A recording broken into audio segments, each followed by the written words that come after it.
மரியாதைக்குரிய தர்மேந்திர பிரதான் அவர்கள் ஒரு 2 கேள்வி கேட்டார். ஒன்று, புதிய கல்விக் கொள்கையில் தாய்மொழியின் அடிப்படையாக கொண்டது.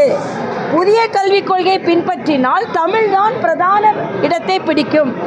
அப்படி என்றால் தமிழக அரசு தமிழுக்கு எதிராக இருக்கிறதா? இந்த கேள்விக்கு முதல்வர் பதில் சொல்லலை. ஏதோ அரசியலமைப்பு சட்டத்தெல்லாம் சுற்றி வர்றாரு. அவர் ஏன் அரசியலமைப்பு சட்டம்னு சொன்னார்னா, மத்திய மாநில அரசுகளின் உறவு பலப்படுத்தப்பட வேண்டும், அது மதிக்கப்பட வேண்டும் என்று அரசியலமைப்பு சட்டம் சொல்கிறது. எல்லா மாநிலங்களும் பின்பற்றும் பொழுது ஏன் திராவிட முன்னேற்ற கழகம் இங்கே பின்பற்ற மறுக்கிறது? அப்போ தமிழை அவர்கள் எதிர்க்கிறார்களான்னு கேள்வி கேட்டார். அதுக்கு ஒன்றும் பதில் இல்லை இவங்க கிட்ட இருந்து. அதே மாதிரி தமிழகத்தில் பல பள்ளிகளில் மும்மொழி கொள்கை இருக்கும் பொழுது அரசாங்க பள்ளி மாணவர்களுக்கு மட்டும் மாணவிகளுக்கு மட்டும் ஏன் மும்மொழி கொள்கை மறுக்கப்படுகிறது?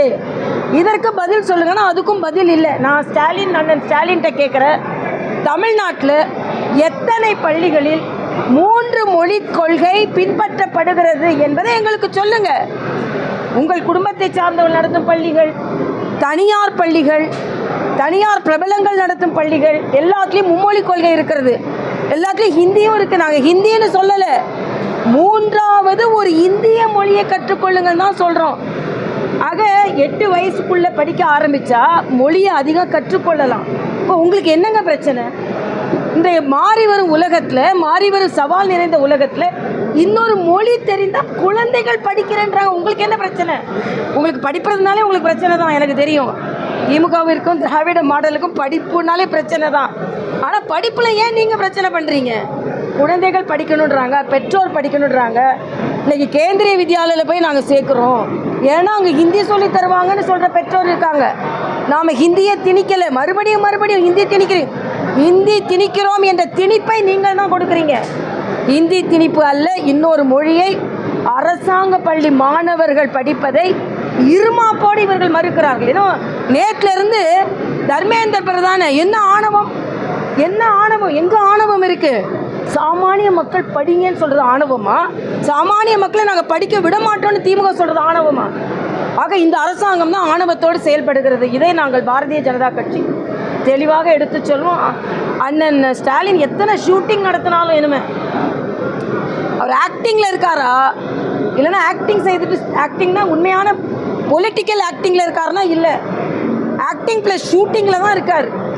அவருக்கே நம்பிக்கை இல்லை. இப்போ ஆக்டிங் ஷூட்டிங்லாம் பண்ணால் தான் மக்களிடம் நாம் அணுக முடியும் ஒரு நிலையைப்பாடே அவர்கள் எடுத்திருக்கிறார்கள். அதனால் பாஜக 2026 நோக்கி பலமாக நாங்கள் வெற்றி நடை போடுகிறோம். இதைத்தான் நாம் கேட்கிறோம். அதே மாதிரி பல மொழிகள் இருந்தால் பல நாடுகள் அதை பிரிக்கின்ற மாதிரி சீமான் அவர்கள் ஒரே மொழியாக இருந்தால் ஒற்றுமை, பல மொழிகளாக இருந்தால் நாடு பிரியும், பல நாடுகளாக மாதிரி. இது என்னங்க பல நாடுகள்னு என்னதாங்க சொல்கிறார்? இப்போ பல மொழிகள் பேசும்போது அதில் எப்படி பல நாடுகளாக இருக்க முடியும்?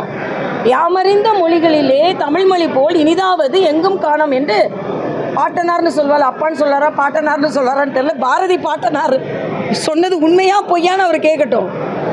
ஆக என்னங்க இது? அவங்களுக்குன்னு வரும்போது எல்லாம் இப்படி பேசுகிறாங்க. மொழியை கற்றுக்கொள்ளட்டும் என்பது நம்ம தான்.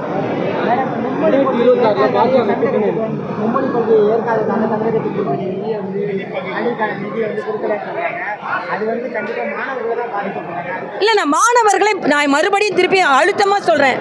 மாணவர்களை பாதிப்பது மத்திய அரசு கிடையாது, தர்மேந்திர பிரதான் கிடையாது.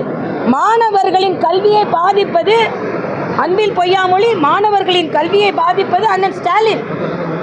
நான் கேட்குறேன், எல்லா மாநிலங்களும் புதிய கல்விக் கொள்கைனா ஏதோ மும்மொழி கொள்கை மட்டும் இல்லை, இவங்க அந்த டியூபிலர் விஷன்னு சொல்லும்போது ஒரு நேராக பார்க்குறாங்க. மும்மொழி கொள்கை, அந்த புதிய கல்விக் கொள்கை PM ஸ்ரீ அப்படின்னா பிரதம மந்திரியின் உலக அரங்கில் படிப்பை எடுத்து செல்வதுன்னு அதற்கு பேர், ஆங்கிலத்தில் அதான் பேர். அப்படி என்றால் digital class room, digital education, technical education, எல்லா விதத்திலும் ஏறக்குறைய ஒரு ஆயிரக்கணக்கான பள்ளிகளை தேர்ந்தெடுத்து அதற்கு உயர்தர கல்வியை கொடுக்கிறார்கள். உயர்தர கல்வி வேண்டான்னு நீங்கள் சொல்கிறீங்களா? ஆக மும்மொழி கொள்கை மட்டுமே அந்த PM ஸ்ரீலையோ புதிய கல்விக் கொள்கையிலோ இல்லை. மும்மொழி கொள்கை ஒரு பகுதி.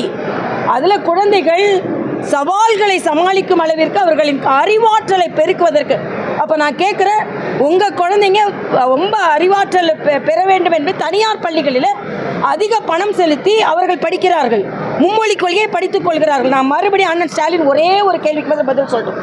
மும்மொழி கொள்கை தமிழ்நாட்டில் எந்த பள்ளியிலையும் பின்பற்றப்படவில்லையா?